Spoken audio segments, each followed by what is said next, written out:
Hey everybody, this is BJ King with today's episode of the River Tree Review. And today we're going to be talking about hired and non-owned auto liability.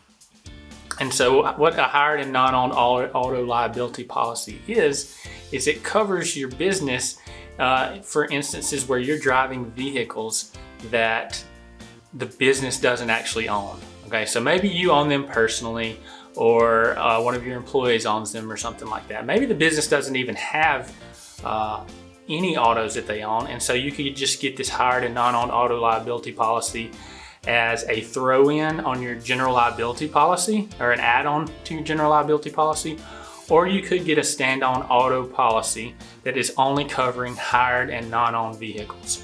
And so what does that mean? What is a hired or a non-owned vehicle? So a hired vehicle is if you are paying for a car. Let's say you're paying to rent a car, you're paying a driver to drive you around, whatever it is, that's the hired part. And then the non-owned part is just a vehicle that you don't own.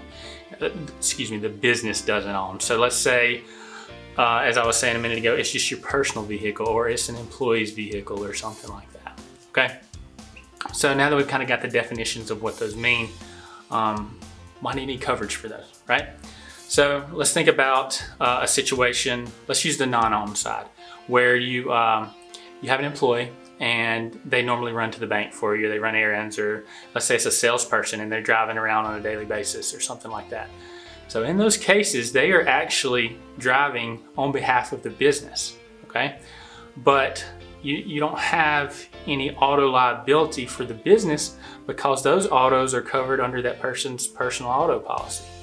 And so if they're driving, doing business, doing work for the business, then they cause an accident, or they cause some kind of property damage or bodily injury to someone else, or someone else's stuff, then your business is going to be held liable for that. And so you need coverage for that. And so that's where this hired and non-owned auto liability policy comes into play. It's going to cover the liability for the business. Now again, it's not going to cover that person's personal liability. So if there's a big accident, that person gets sued personally, their personal policy has to cover that, okay?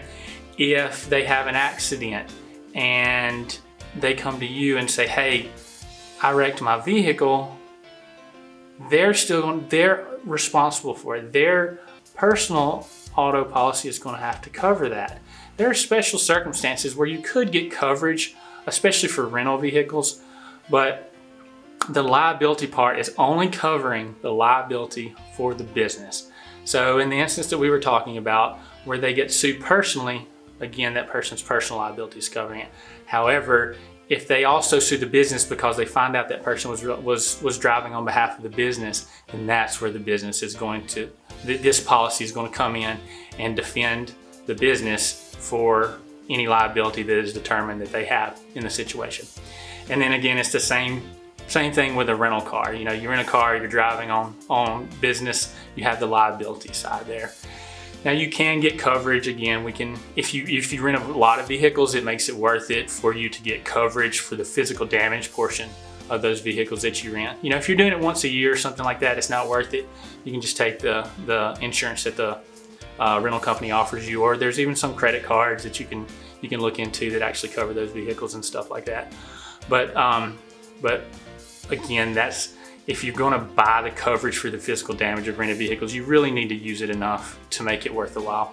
So if you have any questions about this or any of the other topics that we ever discuss, please give us a call or shoot us an email or hit us up on any of our social media platforms. Until the next time, thank you. And this is today's episode of the River Tree Review.